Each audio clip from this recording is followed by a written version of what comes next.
So I went to the monastery, and then Отправили в монастырь, я приехал в монастырь. when I was very interested in Orthodoxy. During high school, I would say to my Вот с parents, того момента, когда у Ольги увидел иконы, православие заинтересовало, и уже будучи в зрелые годы в школе, I want to go to church and see Olga's church. я хотел с Ольгой пойти в церковь. My mother said, I know you love Olga.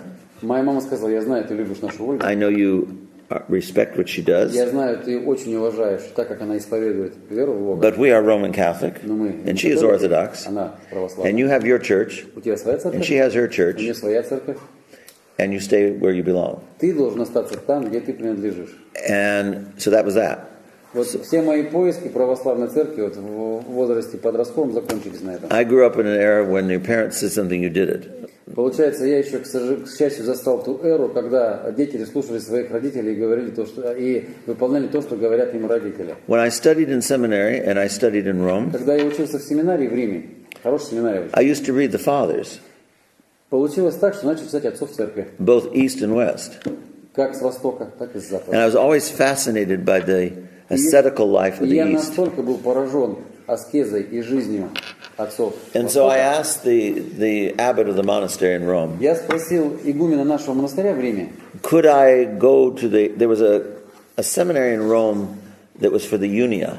есть семинария в Риме, называется Русикум, которая учит священников, которые служат по восточной традиции для униатов, католиков. And he told me, no, you cannot go. Игумен мне говорит, ты не можешь туда учиться, в Русикум идти. I said, why? Почему я не могу в Русикум идти? He said, because if you go to there, you will become Orthodox. Если ты поступишь в Русикум, ты станешь православным.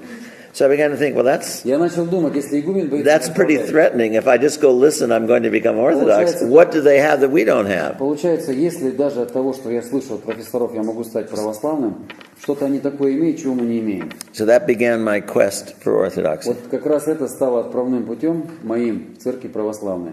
And finally, I was ordained a priest, but I finally came to the realization that I wanted to be Orthodox. And why? В конце концов, Because я принял решение окончательно бесповоротное в сердце, что пути, кроме пути церкви православной, нет нигде.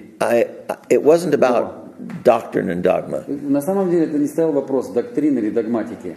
It was about the lived reality of the church. Все как раз в моем поворотном было реальная жизнь в церкви. Результат жизни человека в церкви. When I would read the fathers, Когда я читал отцов церкви, when I would look at the ascetical practices когда я видел на ту аскезу, of both churches, East and я West, смотрел на запад и смотрел на восток, I'd look at the apostolic church. я внимательно разобрался с историей церкви апостольской. I found the lived reality in На orthodoxy самом not деле, in в the православной West. церкви я тут увидел живую реальность первой церкви, которая называет себя Святой Соборной Апостольской. And that's what I wanted. Вот я хотел быть Святой So I Соборной left the Roman Апостольской. church and became Я Orthodox. покинул церковь католическую и пришел в церковь православную.